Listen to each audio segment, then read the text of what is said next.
We often hear about financial fraud, right? Hmm. But it often feels kind of distant, almost theoretical, Yeah. until you actually think about the real impact on people's lives. Right, right. It's Devastating. devastating, exactly. Hmm. It's lives completely upended, futures just stolen, Yeah. and this huge breach of trust, right? Mm-hmm. And so often at the center of all these awful events Yeah.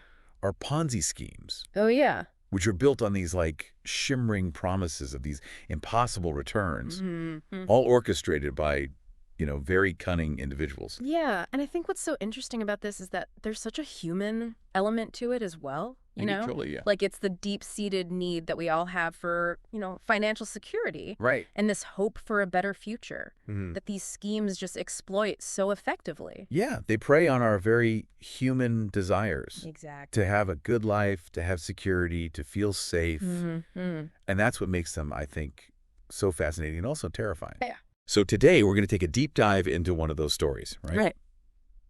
A billion-dollar Ponzi scheme. Wow. And the person behind it, this very mysterious figure who created it all. Okay, all right. We found this article. Mm-hmm. It goes beyond just the headlines, gives us a very unique look at how this huge fraud Yeah. took root and then eventually, of course, collapsed. Okay. And, you're someone who values their time. You like to get knowledge really efficiently, right? Right, yeah, of course. So we've broken this story down Mm-hmm. to the most important parts. Okay. We don't want to bore you with a bunch of complicated financial stuff. Right. No, we just want to give you that really clear understanding Right. of how these schemes work and what it all means. Perfect. And this article we're using as our guide, it basically traces the whole arc of the scheme. Okay. We see the rise of this person, insert name. Insert name. Okay. Seems like a financial genius, right? Oh. And then we see how this complicated fraud actually worked. Mm-hmm. And we find out why it stayed hidden for so long. Yeah. And then, of course, how it all fell apart. Right. And then, most importantly, we're going to try to understand Yeah. what lessons we can learn from all of this. Absolutely. So we're really trying to dissect this billion-dollar fraud Mm-hmm. to give you a solid understanding of what happened and also what it means, like in a bigger sense. Yeah, exactly. Like, how does this relate to finance in general, to human behavior, Mm, all of that? right. So, okay, let's start with the person at the center of it all. All right. Insert name. Okay. The article describes them as someone who is just super charismatic, Mm-hmm. very, very smart with numbers, Okay. and just had this amazing ability to get people to believe in them. Right. They could persuade anyone. Yeah, it seems like they had a really solid start to their career, too. Oh, wow. They did stuff in real estate, Mm-hmm. dabbled in tech startups, even worked with investment funds. Really? Like, how do you go from that Right. to masterminding a huge Ponzi scheme? Right, exactly. Like, what's the turning point? Mm. It's like the article talks about this kind of double-sided nature that they have, like a polished exterior, but underneath, just this relentless ambition Yeah. and maybe a willingness to do whatever it takes to get what they want. Yeah, it's like they thought the normal way to succeed was too slow for them. Mm-hmm. Or too boring or something. Right, and they even called their methods unorthodox. Unorthodox, right. Yeah, Which is putting it lightly. definitely. But I guess those were like the baby steps, toward eventually running this whole Ponzi scheme. Yeah, I think that's a really important point, that it wasn't like a sudden jump Right. from being a legitimate business person Mm-hmm. to being a criminal. Mm-hmm. It was a very slow, A gradual process. gradual, descent into doing things that were really wrong. Right. And that gradualism is really key, because it kind of lets them get used to doing things that are a little bit shady. Mm. And then each time they do something a little bit worse, it doesn't seem so bad. Yeah, they kind of normalize it in their own mind. Exactly. It's like a way of tricking themselves. So we've got this picture of who this person is, right? Mm-hmm. But how did this scheme actually work? Right. Like, how do you run a billion-dollar Ponzi scheme? Okay. So for anyone who might not be totally familiar with this kind of thing, Yeah. at its heart, a Ponzi scheme is all about tricking people. Right. You're basically paying early investors with money from new investors. Mm. It's not actually coming from any real profits, you Right. know? And this creates the illusion that the investment is doing really well. So Right. more and more people put their money in. Right. So you're just shifting money around, making it look like they're these big gains. Exactly. It's total facade. And the article talks about 4 main ways that insert name pulled this off. First, they promised ridiculously high returns. Oh, wow. Like way higher than anything you could get in a normal investment. Yeah. We're talking double-digit returns every single year. Wow. And they claim there was absolutely no risk. No risk at all. Come on. Yeah, it's crazy, right? Yeah. I mean, that's a huge red flag right there, you know? Totally, yeah. No legitimate investment is going to promise that kind of return with no risk. If it sounds too good to be true. It probably is. Probably is, exactly. And the article mentions that they often linked these returns to things that sounded really trendy, Oh, interesting. like cryptocurrency, Mm-hmm. renewable energy, Okay. super high-end real estate. Oh, yeah. So things that people are really excited about. Exactly. They get drawn in even more. Right, but here's the kicker, okay? All right. The article says that almost none of the money was actually invested in any of these things. Wait, so it was all fake? Totally fake. Ugh. Complete lie from the beginning. Wow. So that's the first tactic. And the second one was all about creating this image of success and trustworthiness. Mm-hmm. And they did this through pure glamour. Glamour. Okay. Like the article describes these lavish parties, Really? private jets, Wow. hanging out with famous people. Oh, my God. You know, it wasn't just about them enjoying a luxury lifestyle. Right. It was all about making investors feel like they were part of this exclusive club that was super successful and profitable. So it was all about perception. Totally, yeah. Making people believe that they were part of something special. Mm-hmm. And that insert name was this, like, mastermind Exactly. who could lead them to riches. And it totally worked. I bet. The article quotes victims who describe insert name as charismatic, visionary, Mm-hmm. even a genius. Oh, wow. It shows how much, our financial decisions can be swayed by someone's personality. Right. Like if someone seems successful and confident, we're more likely to trust them. Exactly. We kind of let our guard down. And that leads us to the third tactic, Okay. which is really smart. All right. They played on people's fear of missing out, Oh, FOMO. Yeah, exactly. FOMO. Everywhere these days. Right. It's everywhere. Yeah. And the article explains that insert name would actually pay out early investors, Okay. which of course created this buzz Hmm. and this sense of urgency, like, oh my gosh, I need to get in on this. Right. Before it's too late. Exactly. Like everyone else is getting rich, I need to get rich too. Mhm. It's like a chain reaction. Yeah, it's like a snowball effect, Mm-hmm. driven by fear instead of logic. Right. And this is a classic psychological trick, right? Oh, absolutely. Make something seem scarce or limited. Yeah. People want it even more. It's like that saying, you always want what you can't have. Totally, yeah.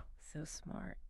So, okay, 3 tactics down. Right. The fourth one is all about keeping the whole thing a secret, Mm-hmm. concealing the fraud. Mm. The article mentions fake financial statements, forged documents, Wow. this complex web of shell companies. Shell companies, what are those? So shell companies, they basically exist only on paper. Oh, I see. They don't actually do any real business. Mm-hmm. And they're often used to hide money Okay. or make financial transactions look legit when they're not. Makes sense. Right. So it's this very deliberate, very sophisticated attempt to make everything look normal. Right. So no one would suspect anything. Mm. It's amazing how much work goes into these stamps. Oh, yeah. It's like they're building this alternate reality. Yeah. And the article talks about insert name having this tight control over everything Mm-hmm. and this inner circle of people they trusted. So it was all about keeping the truth hidden. Yeah, they were very good at controlling the narrative, Mm-hmm. which is kind of terrifying when you think about it. It is, yeah. I mean, how does a scheme this big go undetected for so long? Right. That's what I was wondering, too. The article talks about a few reasons. Okay. One is that there were these regulatory gaps. What does that mean? Basically, the rules and regulations that were supposed to protect investors. Hmm. They weren't perfect. They had holes in them. Oh, I see. And these schemers, they're really good at finding those holes. Right. They exploit the weaknesses in the system. Exactly. And I guess back then, there were even more gaps than there are now. Right. And then there's the blind trust element. Mm-hmm. People knew, insert name, they trusted them personally. Right. Or they saw how successful they seemed, Mm, and they yeah. just assumed everything was legitimate. Yeah, it's a reminder that even smart people can be fooled, Definitely. especially when it's someone they know and like. Mm-hmm.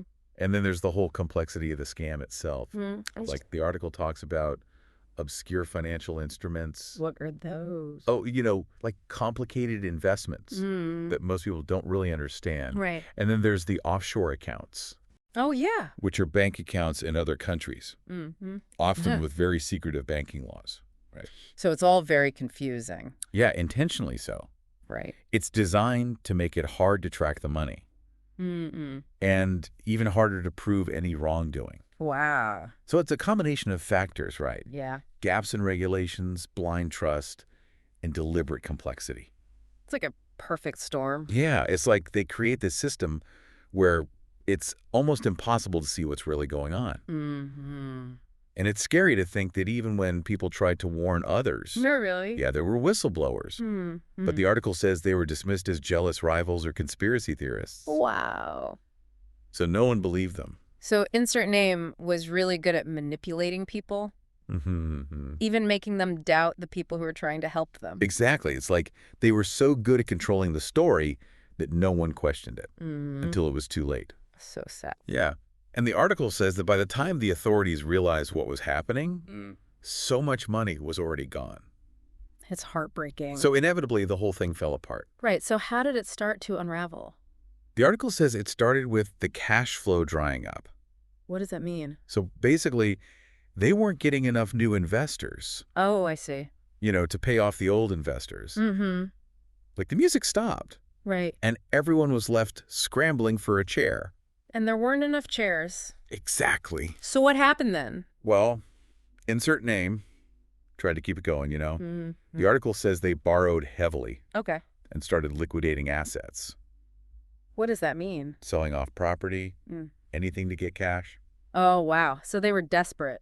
Yeah, but it was like trying to patch holes in a sinking ship. Right. It was never going to work. Nope. So what happened to the investors? Well, the article describes it as catastrophic. Oh, no. People lost their life savings, their retirement funds, their homes.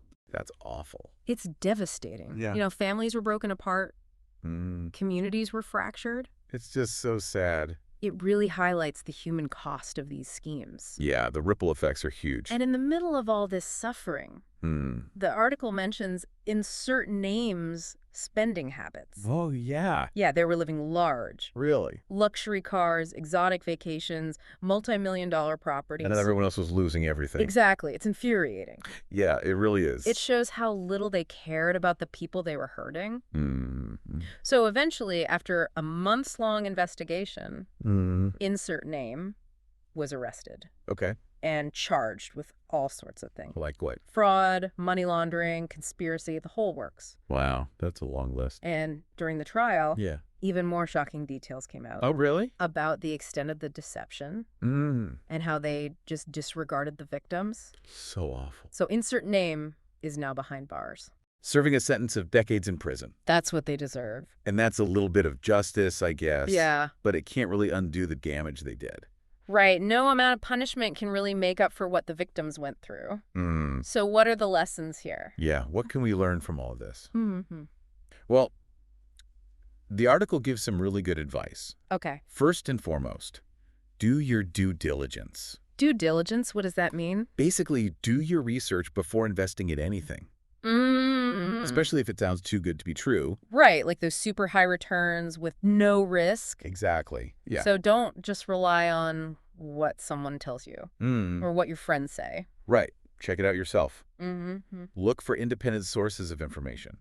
Yeah, do your homework. Exactly. And be skeptical of guarantees. No legitimate investment is completely risk-free. Right. There's always some risk involved. Yeah. And be on the lookout for warning signs. Like what kind of warning signs? Like if they pressure you to invest quickly, or if they're not transparent about where your money's going, Okay. or if their explanations are super complicated. Right, like they're trying to confuse you. Yeah, like they're trying to hide something. Makes sense. And finally, we need stronger regulations, better rules to prevent these kinds of schemes from happening in the first place. Right, to close those loopholes that these schemers exploit. Exactly, yeah. It's a constant battle, though. Mm-mm. As the financial world changes, we Yeah, need to keep updating those regulations. right, it's a cat and mouse game. Hmm. So Right. insert name is in prison now, Yeah. but the victims are still dealing with the aftermath, Hmm.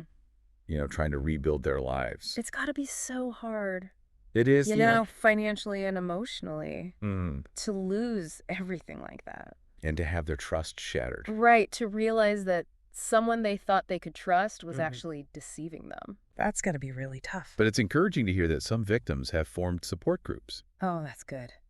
and they're fighting for justice and restitution, Hmm. trying to get their money back. Yeah, It's a long shot, but it's important that they keep fighting. absolutely. They deserve justice. So the article ends by saying that insert name's legacy is one of infamy. Hmm. It's a cautionary tale about greed and ambition. Yeah.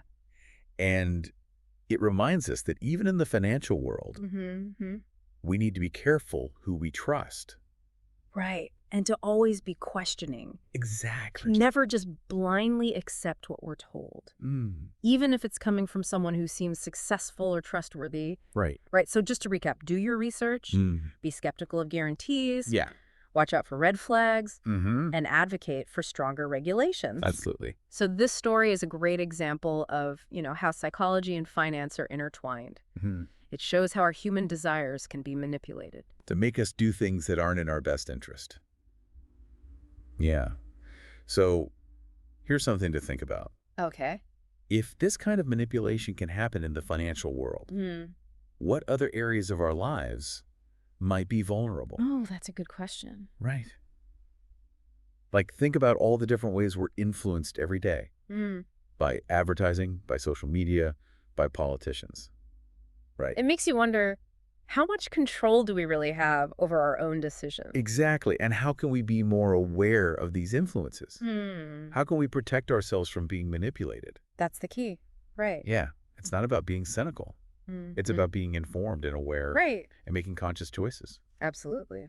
So that's something to ponder. Yeah. A lot to think about. Thanks for joining us on this deep dive. It's fascinating. Until next time, stay informed, stay skeptical, and most importantly, Yeah. stay safe. Stay safe out there.